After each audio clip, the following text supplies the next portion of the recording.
ఆ రూపంగా మనం చూపించగలుగుతాం. అదేవిధంగా దీంట్లో కూడా మనం వేసే ఆహారాలు, నెయ్యి, హవన ద్రవ్యం మొత్తం అంతా కాలిపోయి దాంట్లోంచి ఒక శక్తి వెలువడి ఈ విషయం అంతా పోతుంది అనమాట. ఈ విషయం అంతా మళ్ళీ పరిపుష్టి అవుతుంది. మనం ఆహారం నుంచి మన శరీరం అంతా ఏ రకంగా మళ్ళీ పరిపుష్టి అవుతుందో అదే రకంగా ఈ విషయం అంతా పరిపుష్టి అవుతుంది. దానికి ఉదాహరణ మనం ఏ రకంగా మన శక్తి చూపించగలమో ఈ విషయం అంతా అదే రకంగా శక్తి చూపిస్తారు. ఇప్పుడు చూడండి, మన ఈ భూమండలం అంతా ఈ విషయంలో నిలబడింది ఒక గ్లోబ్ ఆకారంలో. మరి ఏ రకంగా నిలబడింది? ఎవరైనా పట్టుకున్నారా? ఏ ఆధారంతో నిలబడింది? అది దైవశక్తి అనమాట. ఆ దైవశక్తికి మనం చేసే శక్తి కూడా తోడయ్యి ఈ పుష్టిగా ఉంటుంది అన్నమాట ఈ విషయం అంతా. అదేవిధంగా మనం ఈ కర్మ ఎందుకు చేయాలా? కర్మ అంటే పని.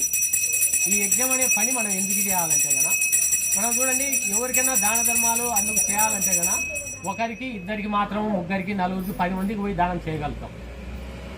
అందరికీ చేయలేము. కానీ ఈ యజ్ఞం చేయడం వలన ఈ సృష్టిలో ఉండే 84 లక్షల జీవరాశులకు మొత్తానికి మనం దానం చేసిన వాళ్ళం అవుతాం.